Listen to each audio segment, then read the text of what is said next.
Oh, snap. Yeah, save it, because it's about to go live. My fault. Yo, what's up? This is Splendid Radio on Pharcyde TV, and I just hopped into the double dutch prematurely because we was having some a B-roll conversation that extended into the ins and outs. So yeah, I got my co-host Jeremy Scipio with us this week, man. What's Usually going on, people? blazing up those stages, you know what I'm saying? I'm yeah, matter of fact, one of my homeboys went to go and check you out, and it's crazy because I didn't even know you were doing the show. But you know, when I'm on Instagram, I'm usually like in to promote the show, and then I'm out. I really don't get into it. But the homie is probably excited to see you. Of And course. he called me, but he called me at like 10:30, and he's like, "Oh man, I'm up here to see." It was either 9:30 or 10:30. I think probably I'll give it 10. He's like, "Yeah, man, I'm checking out your boy Jeremy Scipio, man. Well, you know what's up?" I'm like, "Man, you should have hit me when you was getting in the shower." You know what I'm saying? Yeah, it's all good. Yeah, he came. He had a good time, man. You know, I just think I think I did 3 shows that day, so I was like running around. But dude was, I mean, he was super excited. I feel bad when people show up and be like, "Where you at?" And I'm like, "I'm on my way." Like, I ain't there yet. But I like to also introduce our guest for Yeah, the day, my yeah. girl Pink Foxx. What up, Pink? Hey, what's happening, y'all? Appreciate y'all having me. What's going on? Yo, no, man. Okay, so Fox, we've been running in the same circles for a little bit, but I say it was like, what was that, like 2020, like when things was like weird. That's when we really got close, and we've been rocking ever since. Whenever there's like a big event in town, you know what I mean? We like accountability buddies. You know what I'm saying? We got to be there. So. Yeah, and we're like Superman and Wonder Woman, dude. We team up, and Wonder Twin powers activate. I mean, it's funny because there's a specific way to kind of navigate when you live in Hollywood, where you can't be too in the way, but you have to be like you could be present, but you have to be like a little behind. You know what I mean? You Uh-huh. can't do too much. I think we straddle that line really Yeah, well. so, absolutely. so we'll be in a room with some crazy names, but we're comfortable and people are comfortable around us because they know that there's no weird fandom, nobody doing anything out of pocket. We're just there having a good time and we're working. We're young working comedians and people respect that and that's cool. So yeah, man, we've been grinding and stuff. Yeah, you can't do that with everybody. That's the thing. You know, it's like a intuitive skill. You know what I mean? Like it evolves, but you can't.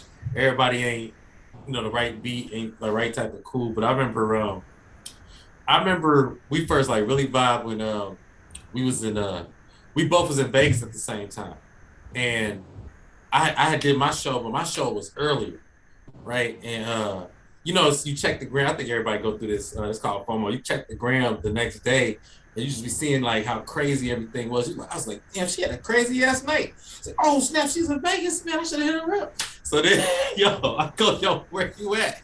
Yo, she pulled up to me on my hotel, and she even took me back to LA. We had it was a group of us. We had fun With with comedians. I it. pulled up I pulled up with comics in the car. And then we packed it down full of comedians. Yeah. Yeah, And Jeremy can't take me nowhere. I act a fool. You know what I'm saying? I'll ruin it for everybody, man. He's gonna have no more work. You know, Nah. that's hilarious. all No. all in one night. No. Now, Smooth, she's connected on a way deeper level as far as like, I mean, shoot, the DJ Premier and Nas just dropped the song. First thing they did was shout out Breakbeat Lou. I wouldn't know half the legends I know if it wasn't for you. So you connected on like a way deeper LA level. And something funny, Fox. When I met Jeremy, and I say this to every comedian. I don't say it to everybody, but almost everybody, but not everybody. But Jeremy, when I first met him, he'd be like, "Oh, I know that," or "Oh, I know him," "Oh, I know her." I know. And you hear people that say that, and you're like, "Yeah, right, whatever." And like he really knows. You know what I'm saying? He really knows. Like, and the thing about it is, his rapport with people gives him access. Like he makes people feel comfortable. You know what I'm saying? Where it's almost like from JD Witherspoon down to some comics that, you know, might not necessarily have a name like that. One night hanging out with Jeremy, I just saw him interact with everybody. Like and they were like, he did know everybody. It wasn't like a casual give somebody some dap and keep it moving, but he really had the camaraderie. Even it was one cat that he was a comedian, and he was driving Uber, and he had dropped somebody off at the comedy show. And Jeremy was like, "Hey man, what's up?" I was like, "Yeah man, I'll probably hit some stages later." Woo, woo, woo, woo. Yeah, I'm like, damn, it's really that. And that's one of the things that kind of drew me to Jeremy's energy, where it's like he's on his hustle, but he has a fellowship with people that are also hustling, and it's kind of like it's like a progressive movement. It's dope. But anyway, I'm gonna stop jocking Jeremy. You know what I'm saying? Real quick. So if I have a gold medal in that area, you're talking to somebody who has a platinum medal in that area with a diamond encrusted platinum watch. Gatekeeper? Is that what you're saying? Like a gatekeeper? She's way worse than me. She's the best. She's the best. I'm not a gatekeeper. I'm a locksmith. Oh, okay. I'm out here. You know, that's a bar. We moved a similar way, and okay. You know, I came from the music business, so I grew up around different people, and I was able to kind of integrate myself with speaking to people that had already reached a certain level of celebrity comfortably, and that spilled over now into me being a comedian, and it's helped greatly, you know. But I ask the right questions. I'm not always asking questions. We're viewed as equals. When the legends come around, they view us as, they know that we're the new class, you know, and they show us love because of that, like Chappelle and everybody. And it's just really cool. It's cool to be in comedy at this particular moment because it's so many new things that are being discussed. And, you know, Hollywood is a playground, but, you know, you have to be careful with who you associate with because, you know, I'm coming from a different, I'm from Jersey. I've been here for 5 years, and it doesn't necessarily mean that people are like up to no good, but you could become stagnant in your circles and it could get stale, you know? So you have to just make sure that you know enough people where you can make rounds in all of the little circles and you can know everybody. And then next thing you know, you're at a party and 7 people, you know, people think you're brand new and you walk in and 7 people, hey, what's up? And then they're trying to introduce you to people that you already know. Mm-hmm. And that's kind of how you know. So I went to my friend's birthday last weekend, or actually Friday that just passed. And I realized, oh man, I know like 6-7 people in here. You know what I mean? And I knew like the owner of it was at a house. I knew the owner of the house. And I knew my friend because she's a model and all this stuff. But then another model ran over that I knew, and then she introduced me to this dude who is a rapper and does like really cool videos. And we already knew each other. It was like, oh man, oh yeah, the comedian. What's up, Foxx? And it's just cool. It's just really cool. But yeah, I'm going to take a humble knee. But yes, Jeremy, you are very good at that. Nah, that's tight because you know, I've seen a lot of people come to LA. And I've seen a lot of people leave LA on that midnight train.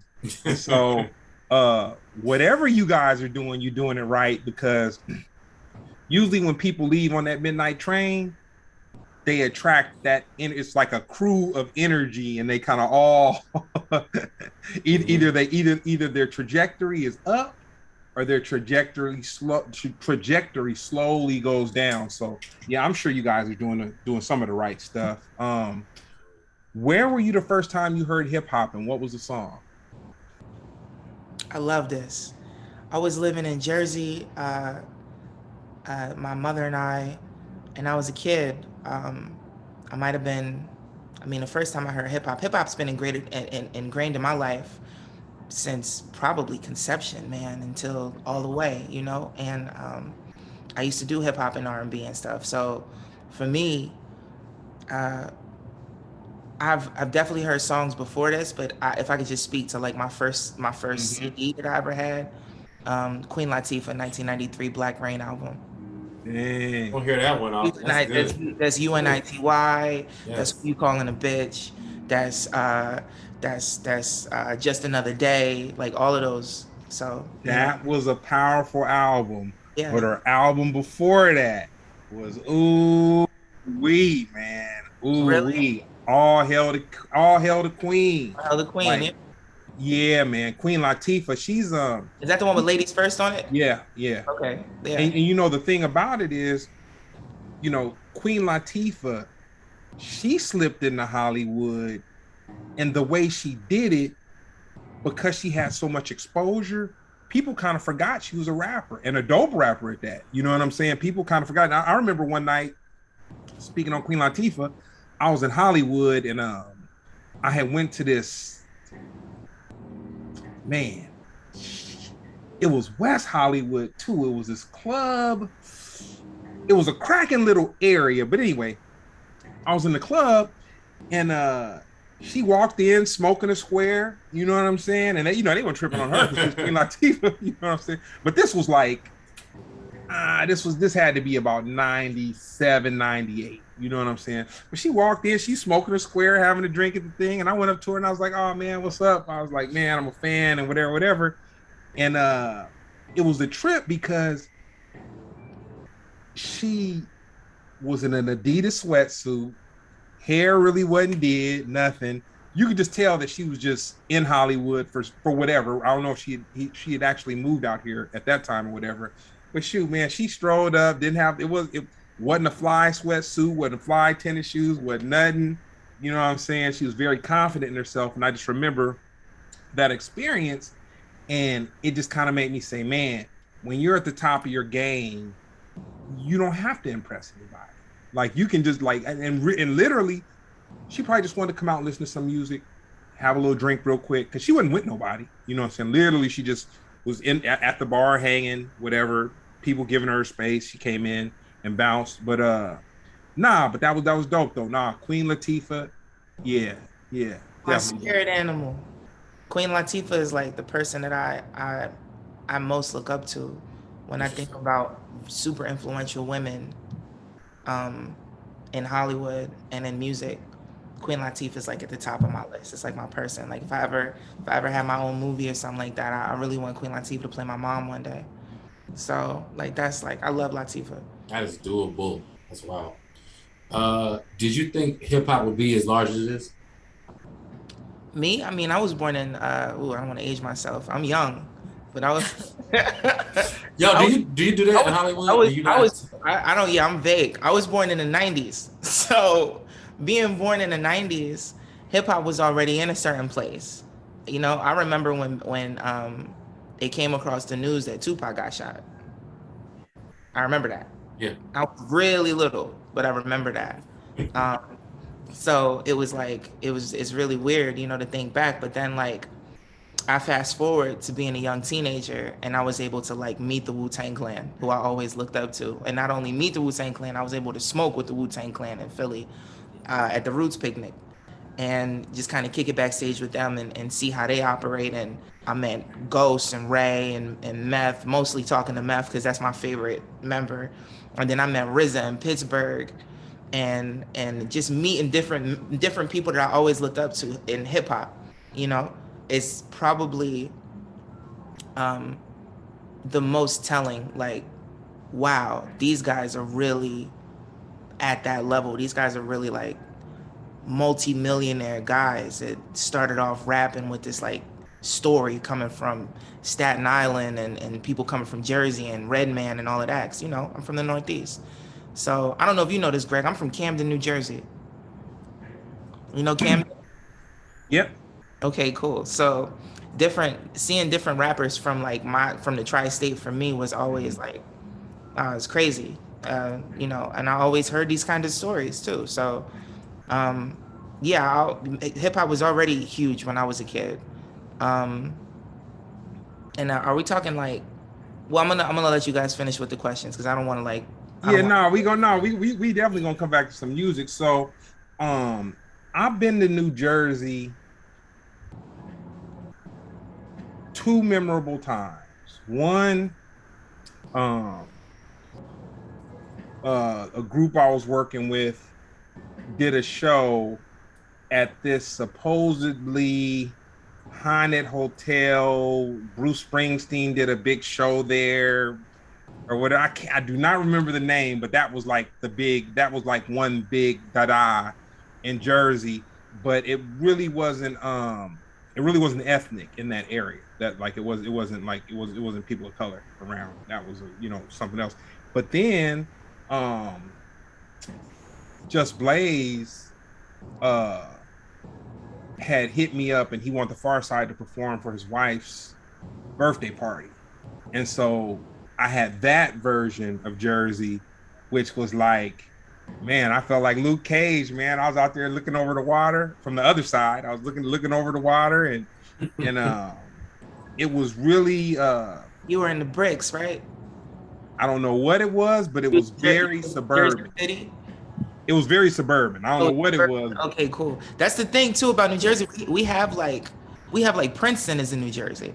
Yeah, so we have multi-million-dollar mansions and things in New Jersey that look like you're in Bel Air, but then also we have Camden. I didn't see. I've been blessed to see and experience the revel of Camden. I was in and Newark, both of them, which are coming up. I'm not shitting on anybody, but I'm just saying, like, yeah, definitely.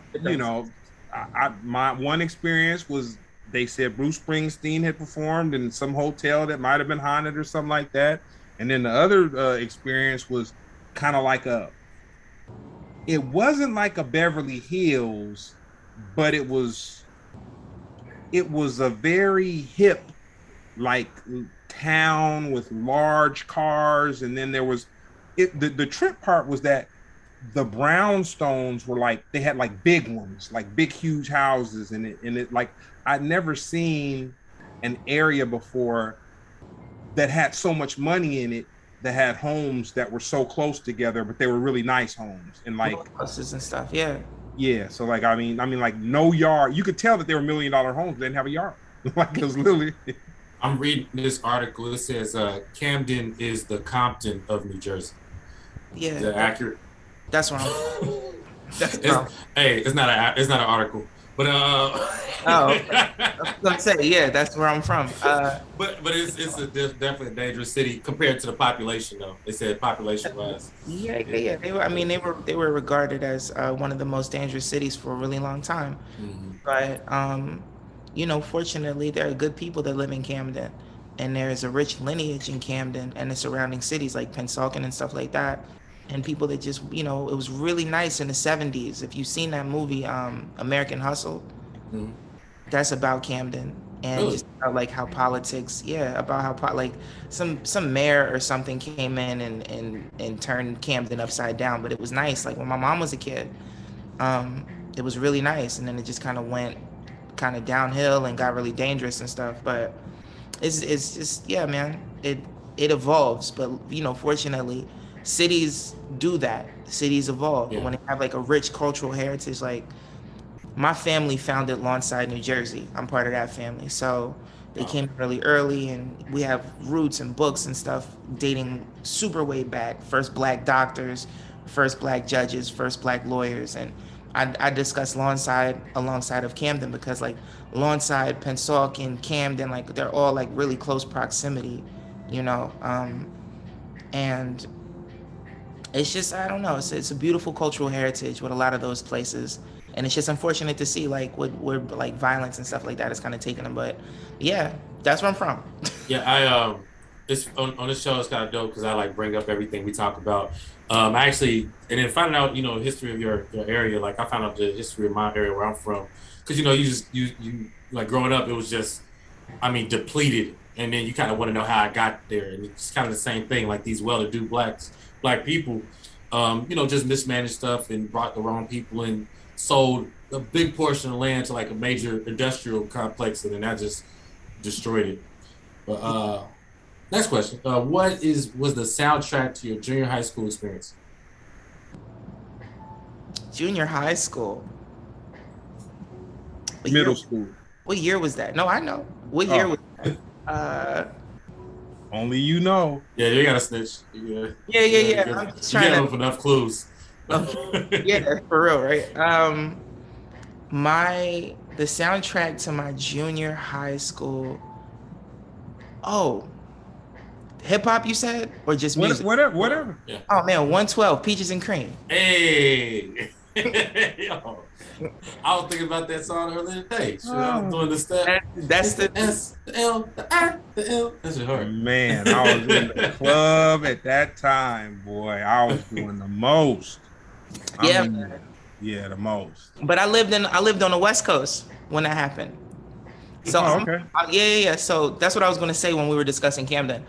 I'm fortunate in that, you know, my mom was in the music business when I was younger and had a lot of dealings with like Philadelphia International and stuff like that. And Greg, I don't know if you know Bunny Sigler. You know Bunny Sigler? Mm-hmm. Okay. Old exec from back in the day and songwriter and stuff like that. But anyway, when I was really little, I knew this guy. Like he knew me as a small child. So my mom continuing to do music, when she got married, we moved to the Bay Area and I was brought up in the Bay Area. I moved to the Bay when I was 9. So I could say Peaches and Cream, but I could also say like Jelly Sickle, like E40. Like, you know what I mean? Yeah, wow. So I have like, but that's why I have like an East Coast, West Coast vibe about Dre. Yeah. So it's just it's a whole thing. I mean I don't want to leave out Tech 9 because Tech 9 had a lot to do with like how I grew up too. I love Tech 9. So wow. Strange Music, all of that. What else? Bone Thugs and Harmony. Oh yeah, that was hard. Bone Thugs and Harmony was like my stuff, man, because I was raised Jehovah's Witness, so I had to sneak hip hop. Okay. Yeah. So that was like that, but that was like early junior high. But if I say like late junior high is when I found Nas, and it was just all of the Nas, everything, Illmatic, Stillmatic, Godson, all that, and then just kind of, you know, that's what you got right there. Man, you know what this is? You know what this is? Now I can't see it because it's a glare. It's the first album he rapped on. Yeah, really? First time on Wax. Really? First time on Wax right here. That's crazy. So when I was a kid, my uncle's one of the coasters, Greg. Oh, okay. So I used to get karaoke machines and stuff for like I don't want to say Christmas because I didn't really get Christmas a lot as a kid, but like celebration. Yeah, like my dad's side of the family are not Jehovah's Witnesses. My dad's side, they're Italian, Puerto Rican. My mom's side was Jehovah's Witnesses. So I would still get relatives from my other side that would give me gifts and stuff for like birthdays or whatever. So I got like a karaoke machine and I got blank tapes. They gave me blank tapes and you could double tape. So if you had instrumentals, like I had an instrumental CD, you could play the CD and you could hit record on the tape deck at the top and you could rap over it. And the Pharcyde, Can't Keep Running Away was like, yeah, I used to I got a joint from back in the day where I was like really rapping over that. Cream from the Wu-Tang Clan. Oh yeah. Feeling It, Jay-Z. Yeah, dang. And what was my other one? I had another one. Oh, CeeLo Green, that one song. How could you possibly know the inconspicuous with my flow? Oh, yeah. Whatever song that was. So it was like, there's a whole thing. I just gotta say this because you talking about that era. A rapper that does not get her flowers, man. And man, she was fine. She was talented. But the thing about it, after the fact, I found out she didn't write her rhymes. So it's just that thing when you don't write your own rhymes. But Little Kim, man, Kim, yeah. But people don't like they She's don't. Still a pioneer, man. You gotta give her credit. Little Kim was an artist, though. She was an artist because she was able to take those lyrics from one of the best lyricists from back then. And freak them like because I know people, I know rappers you could write all day long and they still can't catch the cadence and stuff. That takes a lot. Like she will always be like the queen, you know. That's the queen. I mean, Latifah is the queen, but as far as like gangster rap type stuff, I would definitely say Little Kim. If I met Little Kim, I would still freak out. Yeah, and also just most influential. I mean, her influence is felt throughout all the entirety of female rap. The way female rap is right now, I mean, if they omit Lil Kim, they wouldn't be what it is. But they try. I think that Lil Kim, Nicki Minaj, and Cardi B need to come and if they did a super group, man, it'd be ridiculous, man. That's hilarious. It would be ridiculous. I listen to a lot of MA. Gosh. Oh, really? If you can't tell. Gangster music. You can't already tell. I listen to MA. Oh, man. I honestly, she's saying what I'm doing. So I like that, you know. No offense to her. I haven't really heard anything from her since. I feel like she's culturally, her influence was stronger than her career. I think that if you dive into her stuff, one of her producers, I think the person who produced her whole last joint is a friend of mine from Jersey. His name is Mike Zombie. He did Started From the Bottom by Drake. That's my man. Yeah. He's out here on the West Coast, but I've heard they go. Mm-hmm. I don't know why they don't, why more people aren't on it like that. And if they aren't, because I thought people were on it, but she be thugging, man. She be thugging hard. Yeah. Oh, you mean she's still in these streets is what you're saying? No, the lyrics. Oh, okay. She's thugging hard. She's talking about she's talking. Yeah, and she'll take your girlfriend too. Yeah, thugging. That's why I like her. That's why you like her. She's talking my language. Yeah, she'll take your whole girlfriend, man, and you look up and be like, "Oh shit, I got robbed." Yeah, it's crazy, but yeah, that's it. Who's your? Can I ask questions? Is that? Yeah. Who's your? Okay, Greg and Jeremy, y'all got to answer this separately. Who is your Mount Rushmore? Hip hop. You can't ask those type of questions. All time. Mount Rushmore. We let Jeremy go. Nah, man. I think that's either 4 or 5 presidents, right? That's 4 or 5. No, that conversation gonna take over the rest of the podcast. Only 3?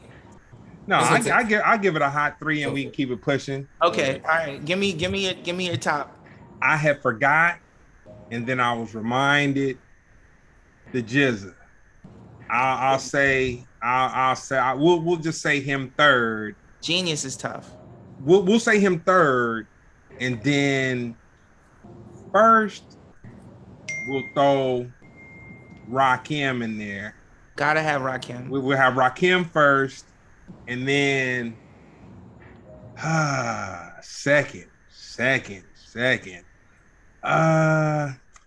I would say KRS-One, man. I only because a whole crew of my friends, but friends from different places. So I had my high school friends, and then I had friends that were guys who became the Pharcyde, but they didn't go to my high school, and then other friends.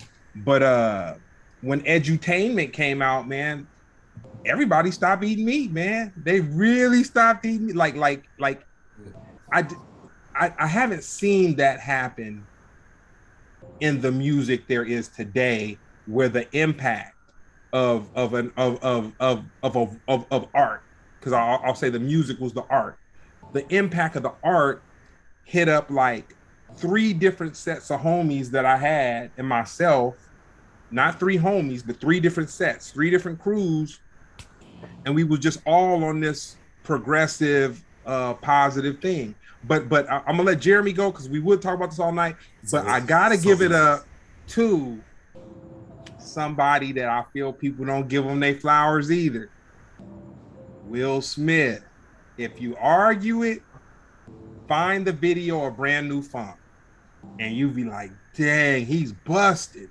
Okay, so check. My dad is friends with my dad and my uncle are friends with Charlie Mack, and so I knew Jazzy Jeff growing up. So wow.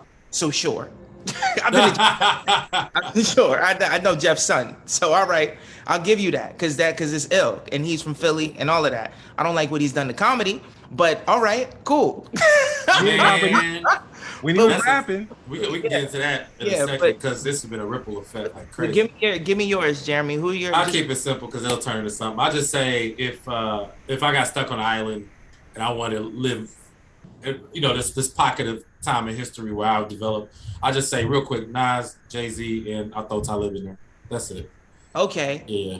I 100% agree with you, both of you, because that's dope. I don't know if my top three, I don't know. Method Man, Okay. one of the best rappers of our time, period, hands down. To this day. To this day. You ain't got to defend it. You can. That's a great It's one. crazy. He could still, what he did on the ASAP record.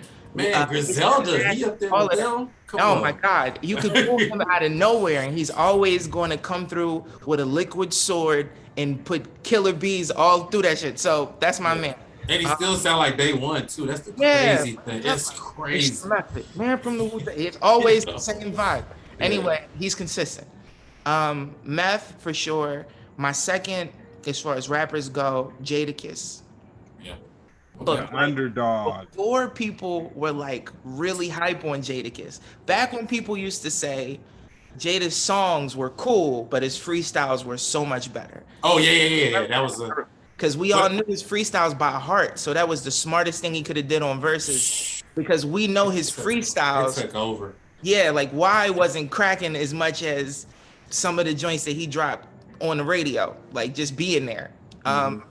And that's just my personal opinion. Plus, I've stood next to Kiss when he came to Philly and performed, and so I've seen Kiss literally stand beside me and slaughter a whole nightclub for an hour. So I like being somebody who's witnessed that. Cool. And then I would definitely, if we're talking conscious, I gotta go Talib as well. And not just because we know him, but because he's dope. Right. Talib is Kweli is like, no, because my mom is at that age, you know what I mean? My mom is Jay-Z's age. So she loved Hov and when I was growing up, and I loved Nas. And so that ether caused the divide in the household. You know what I mean? Like it was like, man. So it's like that, you know? So, but anyway, all right, come on, let's keep going. Yeah. I love the hip hop talk. This is my forte. I love this. No, normally we ask that question like towards the end, and then people always get mad. They be like, "Oh, don't do that to me." So that's why I'm like, "Yo, you get 3 of those going, like that'll take over. That's a whole podcast." Nah, I could do a top 20 for real, but we're not gonna do it. Go ahead, Greg. I'm sorry. Nah, but it's dope because it is a question that we had down at the bottom that would have went into that. So we covered that double, triple, quadruple, whatever. we got that out the way. So when you were in high school, what did you think your path was going to be when you graduated? R&B singer. I was in music really heavy. I had 2 songs on the radio, only in mixes. I wasn't like BDS or anything, but I did a remix to like just a record that they used to play at clubs. And then I did 2 other songs on my own accord that were completely original that they used to mix in like the daily mix or whatever for the radio station. But I was also an assistant at the radio station. So I used to go up, the radio station used to pull up in the big decaled van and pick me up after school where all the buses were. And then I would go to the radio station and I would just do everything until 3 in the morning. And my mom's only rule when I was growing up was as long as it's productive and it has to do with music, you don't have a curfew. So I was able to like do all kinds of stuff. With that being said though, I used to help DJ some parties in the hood in Jersey that would get shot up. And I wouldn't tell my mom when I got home that the club got shot up. And I remember times when I'm like, the DJ had groupies, so he went over here to mess with a groupie and he gave me the car keys and was like, watch the equipment. And he doesn't have any tent and it's like a Dodge Stratus. And it's like, well, I'm in the projects and I'm 16 with car keys and 2 Technique 1200s in the back and crates and shit and mixers with clear windows, nigga. And he's upstairs getting his life. And then I get surrounded. They surround me in the joint. And I gotta come calling him. It's a setup. I gotta pull off, tell him run out the back. He's running out the back, pulling his jeans up. I'm talking about real, like, hey man, that was my high school. That was my high school life, but I thought for sure I was going to be an R&B singer, and that was the path that I tried to take. And so, what was your path to comedy? I transitioned. Because I'm transgender, and I'm sure Jeremy has said this to you. My pronouns are she, her, hers. And honestly, I just felt like, you know, I was groomed as a child to be an R&B singer, to be in the industry. I went to acting school at age 9. I went to private school. I auditioned for my first movie when I was 7 in Philadelphia, Oprah's Beloved. That was like my first movie audition. And I modeled as a kid a lot too. And so just coming up in the industry, I always had to worry about my image. And, you know, I remember having a manager that at one point I bought some jeans for a performance in Philly, and they were just really super tight, like leg hugging jeans. I liked them. But my manager was like, "Why you look like a faggot?" And I was like, "Oh man, you're fired, bro." Wow. You could scrap this. Just like that. Yeah, like why you look That's like a faggot? crazy. And so I was like, I'm a faggot now? And it was crazy because he kind of violated a couple times. He violated, we were in the studio. One of the Boys to Men, I think Wanye or something, has a studio in like Jersey. And it's just like a house studio or something, but it's dope. So we used to go there and cut. And my uncle at the time, who was still alive, who's like a street guy, my dad's brother, we're in the studio. My manager told my uncle, yeah, I want to slap your nephew sometimes. My uncle was like, oh yeah? Okay, cool. Pulled me to the side at the end of the night, was like, hey, tell your manager I said, if he ever comes to me about putting his hands on my relatives again, they won't find him. So I had to do that. I had to be like, hey man, you don't know who you're talking to, dude. That's ridiculous. Why would you say that? So he just would say weird shit. And that kind of like turned me off a lot, you know? And I even like in my young adulthood, I still tried to pursue the R&B thing, but I just felt like I used to get too caught up in trying to party and have like, I'd be around tons of girls and stuff. And I just— so much has changed. Shut So much has changed. Wow, glad. Sure. I'm sorry, I had to take it. Yeah, you're a good person. Can't wait to run into you in the clubs. I'm gonna say this to spin the record back. And this is man, I'm not that much older than you, but I'm gonna say this, man. You were probably cool to break away from the manager. Man, I give you that. But some people just, I'm not gonna say they deserve empathy or sympathy, but just there's some people you can deal with, some people you can't deal with. But some people, and this isn't about like that kind of stuff. He sounded like he was kind of like an idiot or whatever. But some people really don't have a clue. And I yeah, he was a good guy. He just didn't know. He didn't know like how to deal with people or when to speak, not to speak, because you know I get into it with my business partner, with my family, with everybody, because I give everybody the benefit of the doubt. But I don't give them this like benefit of the doubt where I'm just like, take advantage of me. You know what I'm saying? But it's more like some people are oblivious, man. I think in terms of, go ahead, my fault. No. Some people are oblivious, but but what I've learned to do is, instead of so much defending them and coming up for reasons why they were oblivious, I just curve the oblivion. Like it's like, okay, you're all right over there. We're not going to make you different than who you are, but I just, you know. I think being an artist, even with my success in comedy thus far, with the little bit of success that I've had and being able to be in certain rooms, you have a thing about yourself that people are drawn to, and my manager didn't have that. And he seemed like a cornball. He just wasn't the dude. He wasn't the dude. I remember going to like this music festival, and I was the one who had to get us backstage, and he was a grown man and I was a kid, and I was like, I was the one politicking and I was the one who knew people, and it was weird I was getting him in, and I'm like, this should be reversed. And that happened one too many times, and that faggot comment put me, like, that was just last straw. I was like, bro, you don't even do, like, you know some people, but you don't even really, you can't even move around like that. Like, you don't move around like that. It's just crazy that you're talking to me like this. And I had a producer before that who wasn't my manager, but was giving me heat. He's like the like Timberland, like a young Timberland. His joints were crazy. And I cut that guy off to go with my manager. And that was the worst thing I could have did for my music. So I look back on that like, man, I should have just went with the dude that, you know, instead of thinking like, oh, I should get management. I wasn't even at management level yet. I didn't need management. I needed good records. Yeah. And looking back on it, I'm like, that was stupid. But that's what growth is. Yes. Yeah. I mean, and you can take that into comedy and say, you know, my manager says this all the time. Oh, such and such agency was thinking about this, that, and the third, and they heard your name and they like what you're, okay, cool, but we need something to promote if you do go on tour. so that we just don't want to go at it like that. We want to go at it differently. And also with like things like this, right? Like you should never do radio or podcasts or anything if you don't have anything to promote. You're just talking for no reason. It's like, it's cool for people to get to know you, but at the same time, you have to understand, like, okay, you're going to reach a certain base. Certain people are going to see this when they look your name up, when they look you up on YouTube or whatever. They want to know like a little bit about you and who you are and where you come from, but also, okay, cool. Now where can I see you, or where can I listen to you? You know what I mean? Because if that's all you have, it's like, okay, cool. I like the sound of that. You got something to promote, but we're gonna wait on that. But I can't. I'm glad you said it. No, I don't have anything in mind right now. I could definitely say what I have going on, but that's not what I said that for. I'm just saying in general, these are that you pick up.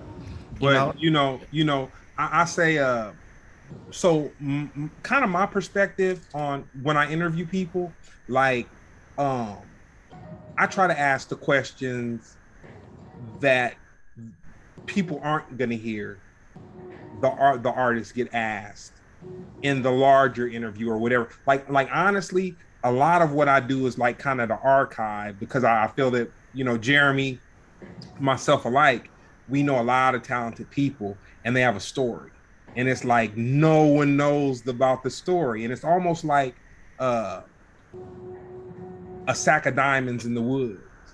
You're not gonna know it's a sack of diamonds unless you trip over them.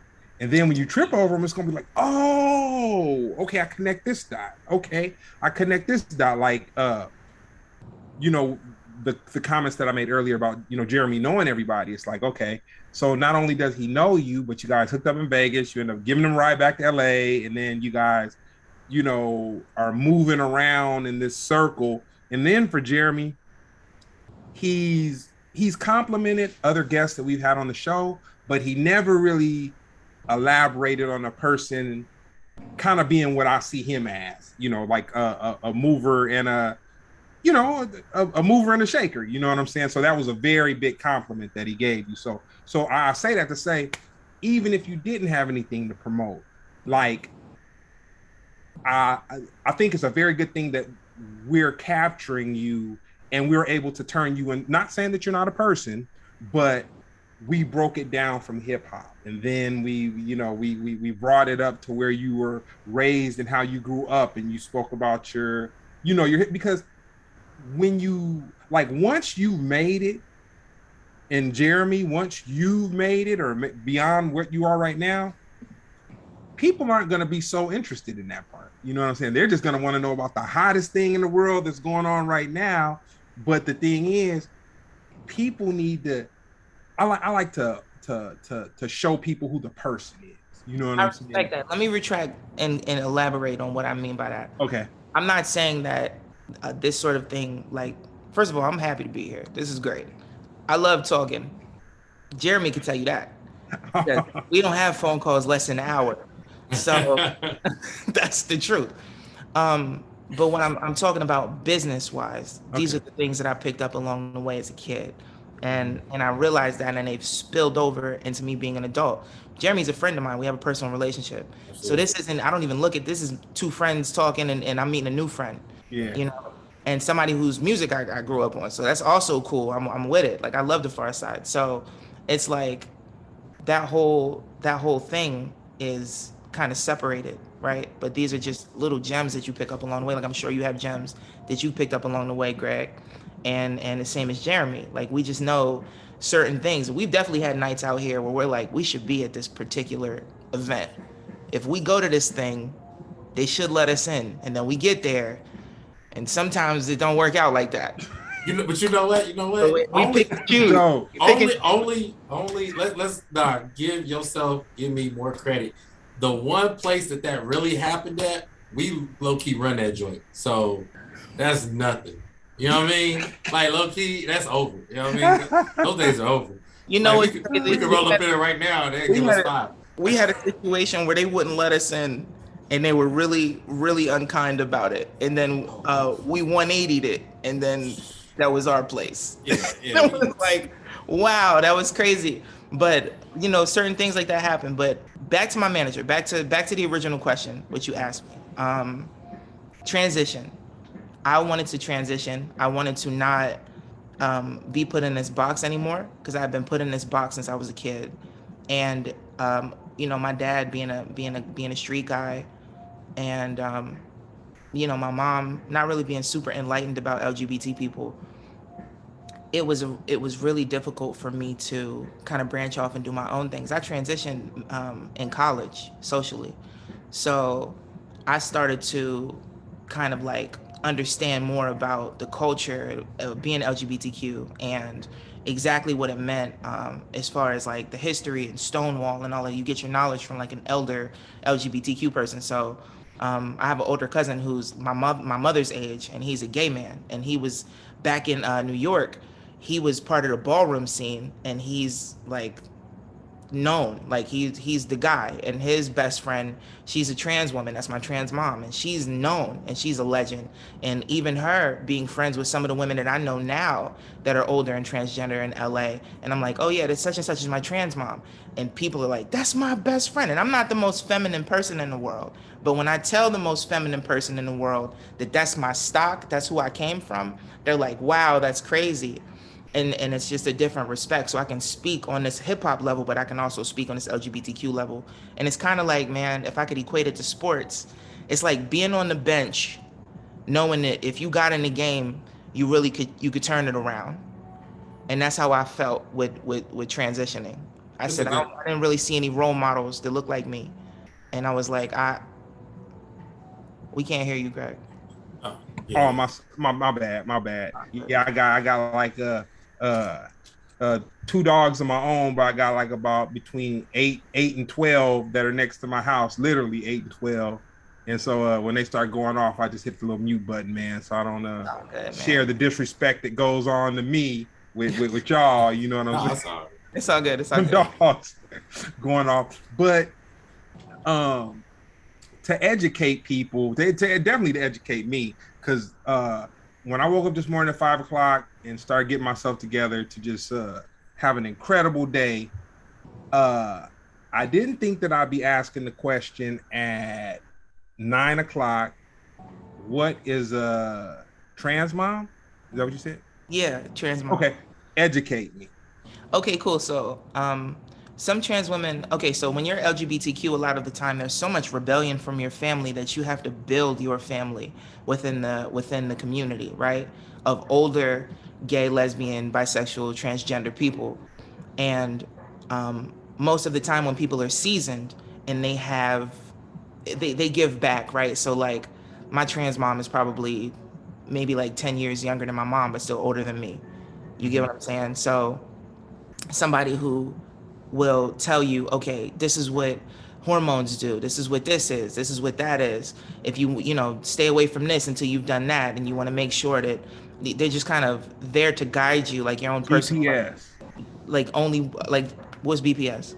No, I said GPS. Oh, GPS, yeah. Like a trans mom is like a GPS person. Is somebody who you look up to, you know. Can navigate you through the situation. Yeah. Okay. Exactly. And so, you know, I probably have a few trans kids myself that look up to me. I know I have a niece who's probably around 11 now, who looked up to me for, you know, because I'm kind of her like role model and stuff.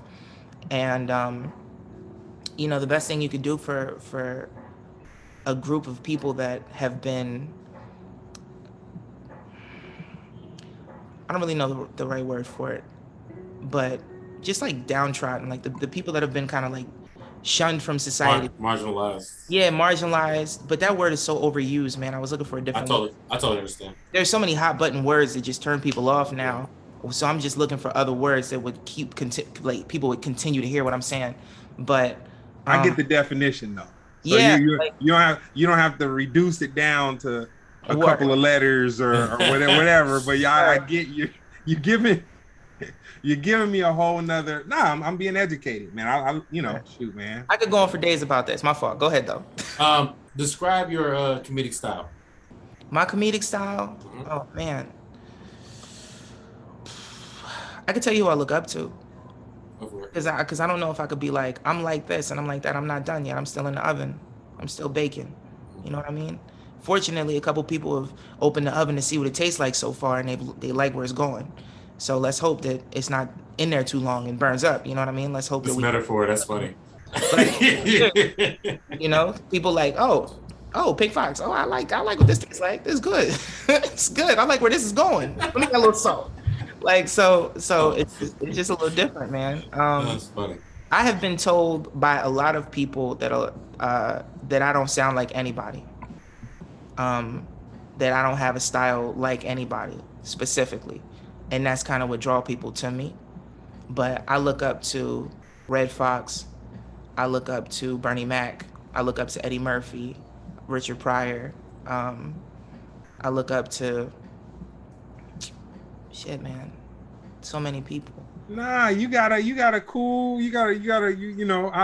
everybody who you said, I get them, with the exception. I could not get into Eddie Murphy stand-up, man. I couldn't catch it. Everybody around me did. I loved him in movies. I watch Norbit. I watch the Clumps. I watch, like, literally. Those are the sillier ones. That's sillier than stand-up. Hey, man. How's it feel to be the one guy that didn't get Eddie Murphy? You know what? I had a rough time, man. Yeah. I had a rough time because I had people. Delirious is the one that the pack of friends that I had, they would always try to play it. And they'd be like, man, Delirious. And I'm yeah. That's his favorite. Nothing. What? That's it. He said that Delirious is his favorite. So Eddie? Yeah, that's when I couldn't catch it. I caught Vampire in Brooklyn though. I think that's a hip hop, that's a classic. No one dons it as one of the. And you know the funny thing about it, that's Homeboy did it with Eddie Murphy. The homie. Yeah, I know who you're talking about. You talking about the co-star or what? Nah, the Freddy Krueger. He had something to do with that too. Oh, really? Oh, I didn't know that. I thought you were going to talk about his the guy who did. I thought you were talking about Kadeem Hardison. Yeah, Kadeem Hardison. Yeah. No, the guy who did Freddy Krueger, not the Freddy, but the guy who whoever wrote it or whatever. But well, it comes off like it's a real horror movie. Oh yeah, Eddie Murphy. That's it. Like, but it's a preacher, real man. It is a real. Wes Craven. It's good. Yes. Yeah, it's crazy. Wes Craven. Yeah, but that's I grew up in a household where Coming to America was on every weekend in my house because my mom is a huge Eddie Murphy fan, and Vampire in Brooklyn and Boomerang and all of that. Like, oh man, I saw that last week. Yeah, even my apartment is set up like Boomerang. You know what I mean? The secret to my salmon is the rosemary and the butter sauce. That's the smoothest thing anybody's ever said in a movie that I've been like, oh yeah, I'm gonna use that. Yeah, his place was a trap. Yeah, you walk in. Yeah. Holly got caught up in it. You know, you put the fingertips to the chest. It's a real situation. So yeah. But you know what I always say, and you know, I get it because when people tell me to describe myself, I always be like, you know, whatever. Because I done heard so many positive things and so many, like, you know, I don't want to say disses, but, you know, people, they don't realize they saying disrespectful stuff. You know, sometimes you hear these little backhanded compliments. I'm guilty. You know, they don't realize it. You know, you got to forgive them. But I say with you, and I tell you this with all the love, because I think it's needed. You're like a female TK Kirkland. You know what I mean? Which, you know, TK, like the only person I've seen. TK super talented. When I first seen him, I hadn't seen anybody like that before. And you're the only person that I've seen that come close to. Because one thing I liked about TK is he could kill a crowd without raising his voice, but he be saying some real shit. You know what I'm saying? Oh, yeah. And, you know, Foxx kind of got that too, where it's just like, you know, she's saying things to affect the energy in the room. Like you could feel it, like but she's not raising her voice. Kirkland said, how you gonna have a woman over the crib without snacks? I just love snacks. Yeah, you on that way. You're on that way. You know what I mean? I know you can evolve into multiple things. I still haven't seen your special. I can't wait to see that. But you know, let me tell you about the special, because if people keep asking me, Greg, if you don't, I don't know if Jeremy told you about this. In COVID, I put my own money up to film my special, and I did 4 red cameras, in a theater, 200-seat theater. And the first show was pretty light. I only did like 40 something people, but the second show we sold out. And then I had a big party at the Mondrian to celebrate and in a penthouse. And I did the whole thing. I had a lot of people support me through that. And I really appreciate that. And, you know, I had the opportunity literally right after I shot my first special. Probably a couple of days passed and I did a specific show, and that's when I acquired my manager. And then literally that same day I went to Vegas to meet Chappelle, because it was in the midst of all of the trans stuff. And they, you know, I'm friends with Jeff Ross, and they put me around Chappelle, and then they made a big deal. And then, you know, simultaneously I went on tour with D. Ray Davis, and that sharpened my sword to a completely different level that it was not, I don't see when I watch my own special. So I think it's like, I spoke it out into the universe. I put the effort behind myself. The universe listened, and they allowed for me to have increase. You know what I mean? I increased. I leveled up a bunch, and it's not trash. It's good, but it's not where it would be right now. So I don't think that one is going to drop, if I'm being honest with you. But I do still think, you know, at some point that'll leak, and people will be like, that was the original joint. You know what I mean? Like, that's like my Richard Pryor and that small, yeah, like when he's not, you know, you don't get Jones when he had the Paul Revere, smoking the square in Long Beach. I think it was in Long Beach. He had the little Paul Revere in the back, little ponytail about a quarter of an inch. Yeah, when he was talking about, I sucked the dick. You can't fuck. Yeah. Man, this dude almost fought me over. He almost fought me over that, because we was talking about Richard Pryor, and you know how that conversation go. And he was like, man, he ain't never did nothing like that. I was like, you don't know Richard Pryor like I do. Like, you haven't studied it, you know what I mean? But it adds to the art and the artist. It's not a disrespectful thing, you know what I mean? But, you know, let the wrong nigga hear that, and he took it and turned it into something else. I just think that, you know, we all have different people that we look up to and study, and to be a student of the game in any aspect is to really just delve into those who come before you, you know, and kind of understand what it's like to formulate a joke. And then you got to get out there and you have to do it, and you can't avoid that part of it. And, you know, some people find it a little bit quicker than others, but it's the ability to keep going. And I think that's more so what I'm focused on. Like, I know the material that I have right now is strong enough on stage to get me to the next level, but I want to continue to write and to continue to create more, because when I do stand up, I don't talk about anything vague. I'm literally taking things that happened in my life, and I'm telling you stories from my life. So I have a lot of stories. As you can tell, I'm sitting here, so we could go for hours, but I have a lot of stories and a lot of things that taught me things, a lot of experiences that I've learned from. And fortunately, I'm able to make those funny, and people seem to enjoy them. So that's kind of where I draw from. That's where I draw from. But much like, you know, TK Kirkland, I have a lot of experience in dating women. So I talk about that, you know, and not in a degrading way, but nobody's ever heard a trans woman who dates women who doesn't have any problems dating women. Like, women like me.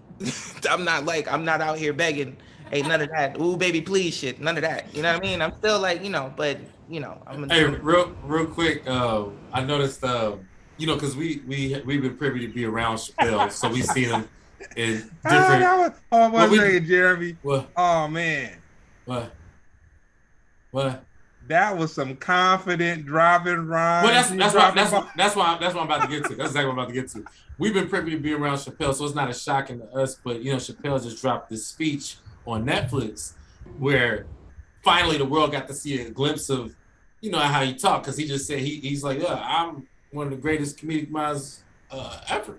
Period. I saw it. And then people just been like, oh my God, how can he say that? And I'm like, that's what he used to, you know what I'm saying? So you just saw Foxx drop a little bit of that. Just you know, like, hey, I don't, yeah, but I fuck with it because it's true. I didn't say I was the best. I didn't say I was the best. You say it's the best. I just said I'm in the game. I'm in the league. I play. Nah. I grew up in the barbershop, man. Listen, I didn't have, like, when I was young, I didn't really have any, like, gay influences and stuff. Nobody around me to teach me anything like that. My mom used to drop me off at the barbershop and pick me up when they closed. so that I could get all my shit from that. And that's how I learned how to roast people. That's how I learned how to tell jokes. And that's how I learned how to be funny. Because I was soft-spoken, light-skinned kid, so people thought they could shoot at me. And my mom is attractive, so I wasn't, nobody called me by my name. I was young boy with the mom with the fat ass. You know what I mean? And then you got to be like, hey, nigga, watch your mouth. And that's like, coming off from like a young 8-year-old, you're like, oh, and I'm shooting back at grown men. Like, no, with that hairline, we're not having that conversation. I know you're not talking. So, and then I was also the kid that ran to the store. I was taking all the dollars from everybody. I ran to the store to get like chips and drinks and all of that, and on the corner, and then come back and everybody give you $1. Like that's where I come from, and that's why I'm able, I think, to be around people like Chappelle, because I come from barbershop culture. So I can hear people say wild shit that I may not particularly agree with, but I can also verbalize it in a way where they understand where I'm coming from, because certain generations have such a hard time with this LGBT thing, and I'm like, no, man, this is what it's really like, and they're like, oh, okay. So it works out a little bit better.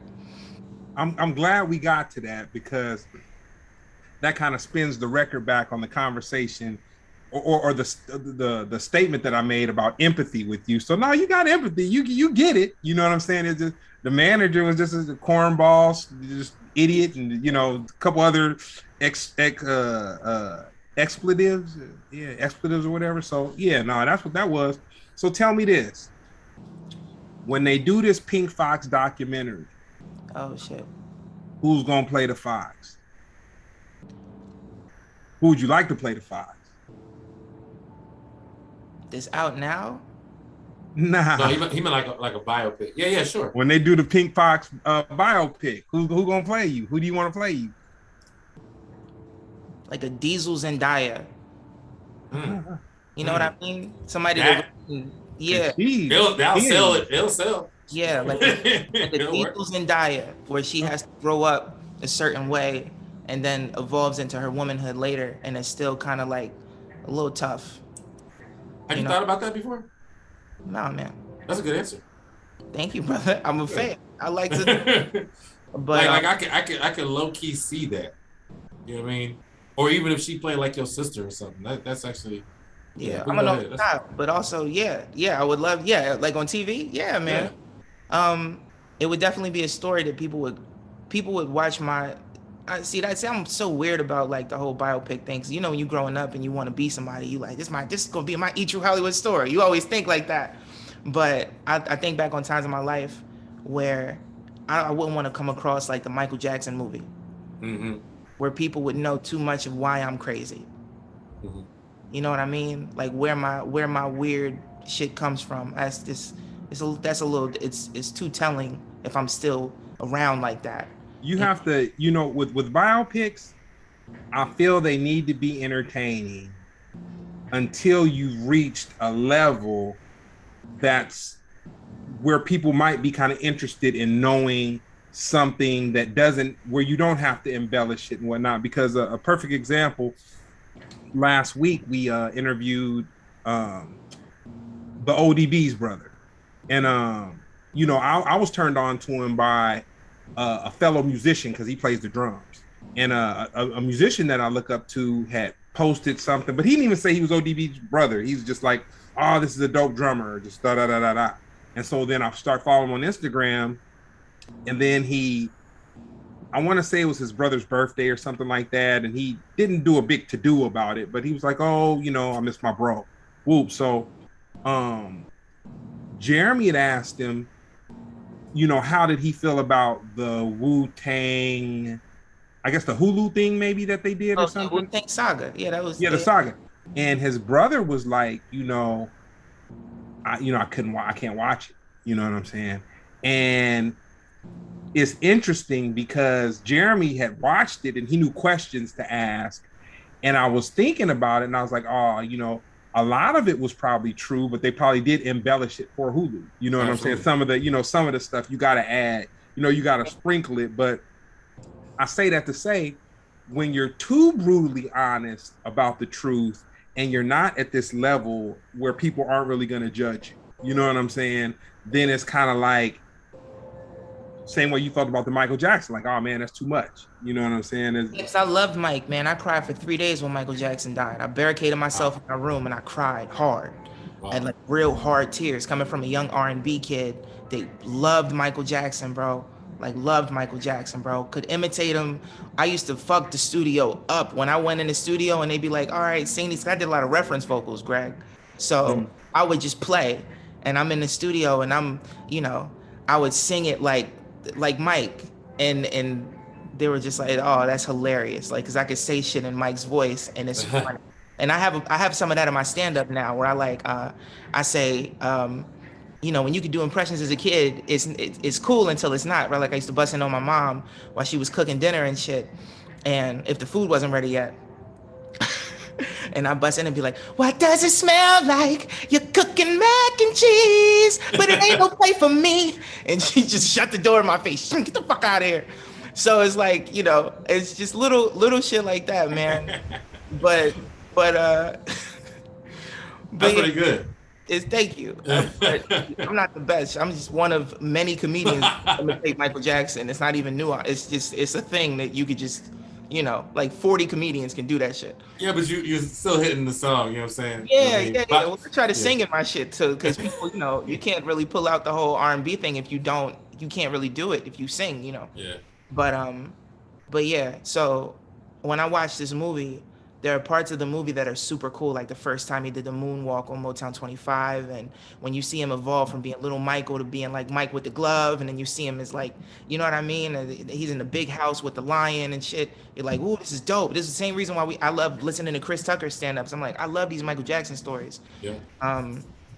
You know, aside from the negative shit people say, but I never wanna come across. I have a lot of like, you know, oddly tumultuous things in my past that I grew up with, like visiting my dad in federal prison when I was a kid. My dad got locked up when I was 4. You know, my dad got out when I was 10. And having to see your father locked up like that, it does something to you. And you always have like a fear of the law. You know what I mean? Like you grow up with like this fear of going to prison that maybe some other people don't have.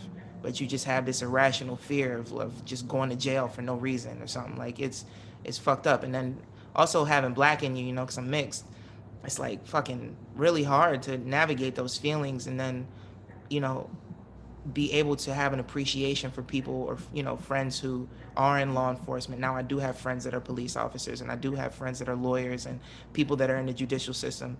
And it's easier for me to be like, not look at them like they're taking people's parents away. Like I'm very like I'm not anti-cop, which is I have this conversation with LGBT people all the time. You know, when I'm at like Pride or whatever, and they have the cops march and they just all of a sudden they chant "fuck the police" and shit like that. I never felt like that, and I've never ever identified with those feelings, you know. And so it's like a whole thing. But all of that just kind of builds your character as you get older. But I said all this to say because Jeremy knows in my stand-up I discuss my father a lot, my relationship with my dad, and so that's kind of I'm drawing from all of that, you know. And it's traumatic in the moment. Our job is to make it funny and to bring it across later, you know. So now I can talk about it and I could be jovial, but at that time some of that stuff really hurt, you know. And I think that I found a certain level of success with understanding how to formulate my story into jokes when I realized I no longer need to hide. Let me take all of the things that I used to hide about myself and put them on stage. So I'll say on stage, I sucked a dick before. I don't give a shit. I don't, you know what I mean? I go for it because these are all things that were like secrets. You know what I mean? And so now you draw your strength from those secrets and people are like, damn, that's bold. And yeah, because I no longer care. So, man. I remember, I think that was like December. It was like December. I rolled into Flappers. Yeah, I don't even think I knew it was your show. No, you invited me. But I think, I think I had just about finished doing the podcast. I rolled up there, came up to the, you know how you see your friends on stage. I love doing that. I love when your friends don't really. Are you talking about my Christmas show? Yeah. Okay. I remember. Whitney Cummings and Maj Jobrani and Adam Ray and everybody. I love walking in and your friends are killing it, right? So she is on stage. I forgot the lead up to it, but he was just like, yeah, I sucked the dick. I was like, yeah, I did. Yeah. Yeah. Get no applause. Yeah, man.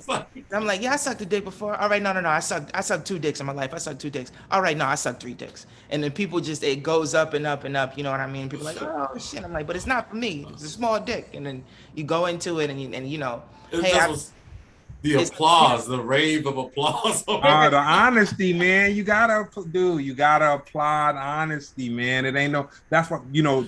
David Chappelle's special that he had on Netflix, the last one where he accepted. He did the reverse. He did the inverted. Name the hall after him, but still that was funny. The hall is still the Louis Armstrong Hall, but it's David Chappelle Hall. But with that though, I left that saying he is the GOAT, man. He is the GOAT in our time of breathing breathing comedians right now. He's the one, dude. He's literally the one. They attempted to cancel him, didn't work. They tried to cancel him because of his comments on trans. They tried to cancel him because of his relationship with Netflix. Everybody hated on him getting all that money that he got to do the Netflix stuff. But then, like, watching his last special and hearing him kind of go into it was different hearing him talk about what happened to him. Like when you saw him talking to Oprah and then like all these other people and he's telling his story, it didn't hit the way that he told his story on that last special when it's like, damn, you got this dude and he's made so much money. He broke these records. He did this thing where all these DVDs got sold and even the bootleg DVDs were going platinum. Like, so with regular DVDs went platinum, then the bootleg DVDs went platinum, and they try to disparage this cat. And he says, you know what? I'm gonna bounce. And he literally bounced. You know what I'm saying? He goes away. He comes back. And it's like, there was no even warm up to him coming back. Like me, I recall being at the House of Blues and David Chappelle showing up with Talib Kweli to watch Dead Prez perform. And I remember,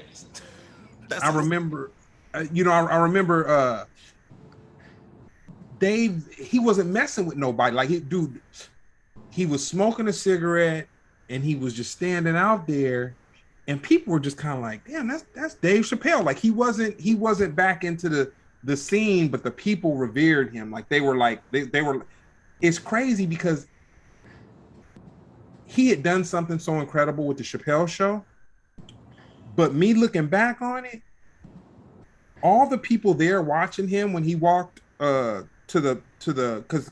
saw him walk from the so one of the little floss things at the House of Blues people would do was you would hang out at the barricade, because the barricade was like outside, and like, unless you really knew somebody, you wasn't getting past the barricade. You had to go with your little ticket and go down and go around, whatever. So if you was in and you had a little juice, you go and kick it at the barricade like, hey man, you know what I'm saying?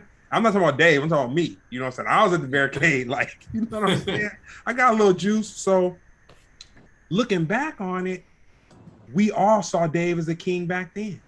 And we didn't know the full story. Like, this was like right when he just had got back from Africa and whatnot.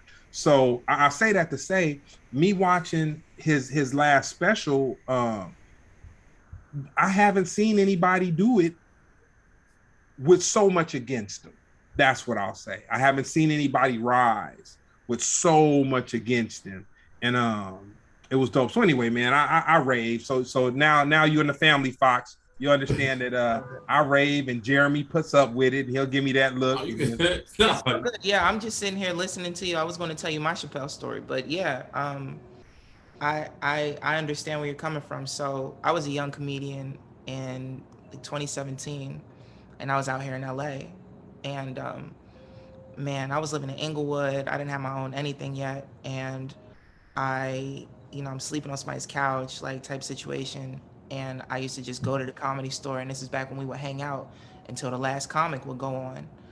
which is Don Barris. He always closed out the OR every night at like 2:30. Like the store used to stay open a little bit later before COVID. One of these nights, Dave Chappelle pulled up in a black truck, and he just sitting in the parking lot playing his music, his hip hop, just being Dave Chappelle. And I didn't know him. I knew who he was.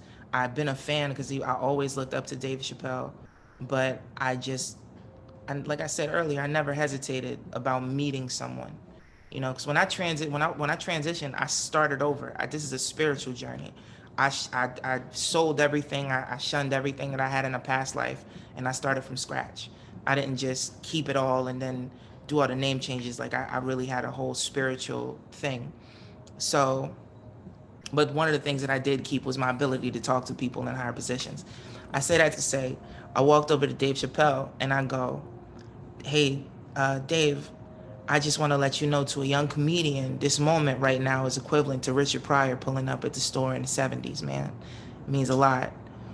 And he just held his chest. He said, oh, I appreciate that. I really appreciate that. And, thank you. And he was like really humble about it. You know what I mean? And it was dope. And fast forward to going to hang out with Dave in Vegas at the MGM, when I'm upon re-meeting him through my agents and stuff, or my management and stuff. When I walked up to him, I said the same exact thing. I said, this moment to a young comedian is like seeing Richard Pryor back in the set. He said, "You're Pink Foxx." And he was so happy, bro. And then everybody just kind of circled us and started taking pictures because I'm trans and I'm there and I'm doing the whole thing. And then fast forward, I'm touring with Patton Oswalt, and I'm in Minneapolis, and I did State Theater. And then the next day, Patton and I did the Fillmore in Detroit, big theater. And those were my two, like, as comedians, we look at the capacity of the room, right? Like, you could do 200 and then you do 500. And then, like, it's like how many people, it's like levels. So with Pat, I did 2,100 in Minneapolis. And then that was my record. And then the next day, that Saturday, we flew to Detroit and I did 2,900. I'm walking on sunshine. This is my record, right? And then I'd seen Jeff Ross, who's like my big brother, back in LA, and he said, "Why don't you come back and hang out with me and Chappelle in Minneapolis that Sunday?" So then I was like, all right. I got a hotel. I flew back. I go to kick it with Dave. I'm in the back smoking a joint with Lunel, and Jeff Ross comes around the corner. "Hey, Pink, you want to open the show?" It's 20,000 people in the audience. This is the Target Center Arena. Perfect storm. And I'd already said what's up to Chappelle, and he was talking to Finesse Mitchell in the little cafeteria thing in the stadium, and like it was a whole thing. And I said, "Hell yeah, man, what?" And Lunel hit the joint. "I gotta see this, right?" And then the dude and one of the stagehands in the all black came around with the headset on. "Did she say yes? All right, Pink, you're on in 2 minutes." I can't look at my phone. I can't call my manager. I can't call my mom. I can't do anything right now. I have to live in the moment. So I literally just put my phone down, and then the guy comes back, and we're doing the stadium walk through through the back corridor to the stage now. And then we go up, and then we hit those 5 steps on the way to the stage. And Trauma's up there spinning, and the dude hands me the mic. He goes, "It's hot. You ready?" I look back at Jeff Ross, and Jeff Ross goes, "You're ready." I walked up 3 steps, man. "Minneapolis, what's up, you sexy motherfuckers?" And then I just went for it, brother. And I don't know that anybody else would look out as much as this person would look out, who gets ridiculed so heavily for not liking people that are like me. Every time I see Dave, we have really deep conversation, and we kick it, and that's truly my big brother, man. Not in a sense of like being able to call and ask for anything, or that we talk every day, but I shot him a text the other day to congratulate him on his Emmy, and he texted me back immediately. "Let's go, Pink. Like, good job. Like, thank you, whatever." Like, I look at him, I look at David Chappelle like,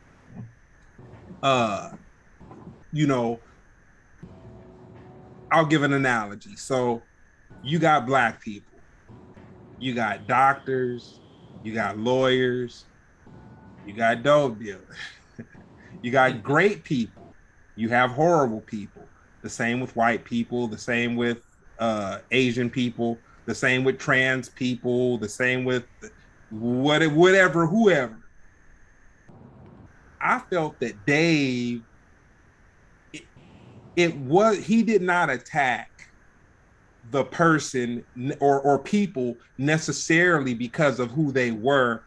It's just the situation. So it could have been a white person, it could have been a black person, it could have been an Asian person, it could have been whatever, which people are people, man.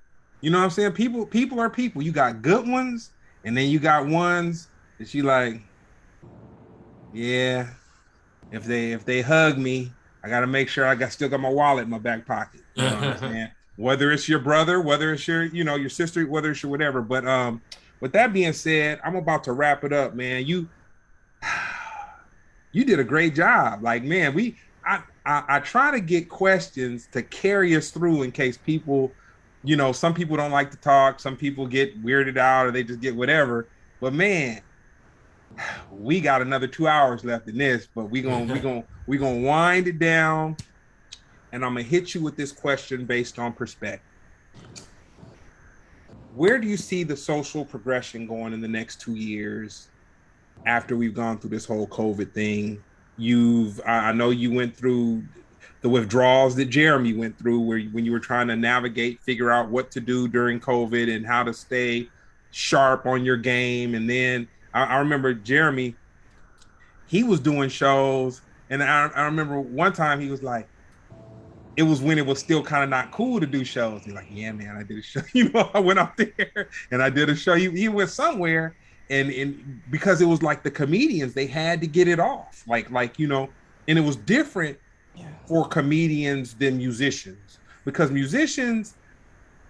a lot of musicians kind of got to kick back and watch the verses and, all that kind of stuff and whatever. But for comedians, I could really see it in Jeremy's blood. Like, man, I need to be on the stage. Like, we got to figure this out. So with all that being said, from everything being locked down, from surges of COVID, all this, that, and the third, where do you see the social progression going in the next 2 years?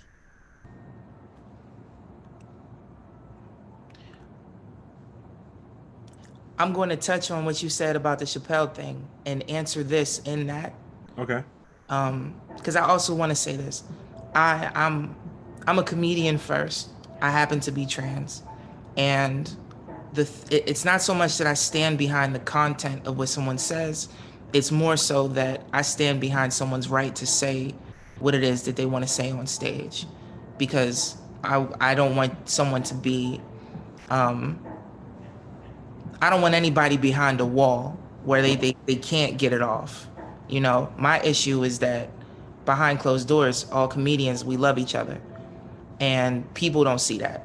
People think someone's making a social commentary, and then they follow that person, and it becomes hateful when they, that when it goes into their mind and they kind of regurgitate it. Like, that's how I'm able to be cool with somebody like this big like that said things that have been controversial. But I always explain that, especially to trans people, and I tell that story as to say, he treated me very well, and he always treats me very well, and he always looks out, and he's such a nice guy, and he's really insightful. And at the same time, there are deeper conversations that you have with a person because you are the younger person in this particular career path that I would not get on podcasts and just say private conversations. But there are conversations. Mm-hmm. There's conversations being had, and that's what I appreciate. The social commentary. So yeah, Jeremy and I and others like us, we went through a comedic prohibition where comedy was illegal for a second. And I don't know if anybody had gone through that since like the 40s. So like our whole generation of comics, we were dealing with something completely different. We had to find the shows. We had to go find them, and it was still like, if the cops come, we got to disperse type shit, and you don't know what's going to happen. Or we could catch this virus and die, because we've known people that have caught it. I know I have, that have passed away. So it's like, it was a real situation. It wasn't like a game at all. Was really happening to the world. But we felt like, yeah, we have to get it off, because that's our form of therapy. But also, as badly as we need it, we know somebody else is going to need it too. We know the consumer needs it. So as badly as we fought to find that show as comedians, was just how the people felt that were in the audience at those very same shows. You know what I mean? I think, as long as we're able to continue to make sure that different marginalized groups of people have a voice in what we do in our profession of comedians, we could always have open dialogue, because there will always be someone to give us the opposite thought. There'll always be that adverse to come and say, this is how I look at it. And then a group of people can say, now I feel represented. Now I can laugh at it. Because before that happens, it's an imbalance, and you're hearing one side, and then you're hearing a bunch of people take one side, and then marginalized group starts to feel picked on. And now when someone like me gets the microphone and they're able to say my jokes and give you my perspective on what it's like to be a Black trans woman, and Latina trans woman, and Italian and multiracial and all of that stuff, and be an East Coaster and come from all of that, and it allows people to be able to identify with the jokes that I'm telling and who I am, and then they feel a little bit better. Now they can hear you speak a little more loosely about it. You know what I mean? And this is it's kind of like when you look back in the day, if you think about blackface and things like that, Black people were portrayed a certain type of way. It's not necessarily how they were. So if you think about how other groups are portrayed right now, if we're not given that opportunity to be who we are, because legends had to come up and say, no, Black people aren't like that guy in blackface. Black people are like Louis Armstrong and Muhammad Ali and Malcolm X and all of these other people that we look up to. And that's when the idea oh, okay, there are different types of these people. Now we're getting to know these people. Now you got billionaires and something like hip hop. You got Jay-Z, and they were seeing Eddie Murphy in the 80s and things like that. It's opening people's minds. It's opening up that perspective. The first movie that Eddie Murphy did, where he's a cop, and who's the guy that he was in the movie with? Nick Nolte. Yeah. Nick Nolte. He's in the thing with Nick Nolte. They said that bar scene it meant a lot, because he's in there and he just goes for it. All right, you. He's going for it. And it's a new sheriff in town. You know what I mean? I'm sure that hit people. They were like, ooh, it shocked people, and I'm just hoping that, I have the ability to come off the same way and just really just help out my community as far as our representation is concerned. So I'm hoping that it leans more in that direction, and to still keep it funny and to keep comedy going. And that's all I can hope for. And I'm appreciative every day for every opportunity that comes my way. So yeah. Oh man, I really thank you for the great conversation. Like I said, there's several questions that we didn't even tap on. You know what I'm saying? But guess what? When you do have something to promote that you're promoting, then we're gonna have you back. You know what I'm saying? And we're gonna we're gonna really dig into it. And once again, Jeremy, the guys that says, oh man, I know, yeah, he knows him. Literally, he really literally knows people. Literally, more than an acquaintance. So this was a pleasure. That's my guy. I do have something to plug. Go ahead. Okay. Look out for Tales from the Trip, Comedy Central Digital. I have an episode coming out, and probably in the next few weeks. It's my first Comedy Central credit. I'm really proud of it. It's half animated, half widescreen, but it's basically a story about a time that you tripped out on a hallucinogenic. And mine is about mushrooms, and I think it's really funny. And I just approved my animation. They sent me what I look like as a cartoon. Okay. I loved it, and they're super talented, and I'm really excited for that to come out. So if you're looking for me, if you are typing in Pink Foxx, hopefully you come across that and you watch it, because we had a really good time shooting that. So thanks again, guys, and I appreciate being here. And Jeremy, my guy, thank you so much. And Greg C, I appreciate you as well, man, and the Death Star. And hopefully the next time I talk to you, the background will be like a nice house with grass and a picket fence, and not something so sinister, nigga, because this is scary as a motherfucker. I didn't know what you was about to say. That's funny. But I appreciate y'all, man, and thank you so much again. Do you have any shows coming up right now? I'm with Patton Oswalt in Toronto, Canada. I think that's the 20. Let me look real quick. Hold on. I'm so sorry. This is unprofessional. I should have had this ready. July 30th, I'll be in Toronto with Patton Oswalt. I'm really excited about that. That's my first time coming to Canada to do any comedy, leaving the country to do any comedy. And I'm just super psyched. And I have shows all over Hollywood all the time. I still tour with Patton. Occasionally, I still go out with D-Ray when he'll have me, and whoever else. You know, you never know. But just look out for me. And if you come to a show, it's we'll have a good time. And I try to make everybody feel welcome. It's I don't want to say it's a safe space because I might get you, but it's a fun space, and that's what matters. So yeah, I appreciate you guys. Dope. You, Jeremy, what you got coming up, Jeremy? I'll be in DC July 29th through 31st at the DC Improv. Yeah. Love the DC Improv. Yeah, my first little headlining gig there, so we'll see how this goes. Yeah. There you go. Sick. That's good enough. Nah, that's dope. Well, hey everybody, this has been Splendid Radio on Pharcyde TV. I appreciate you, Pink Foxx, and once again, it's been cool to fellowship and whatnot with my homeboy Jeremy, and been a beautiful thing. So this has been Splendid Radio on Pharcyde TV. Peace.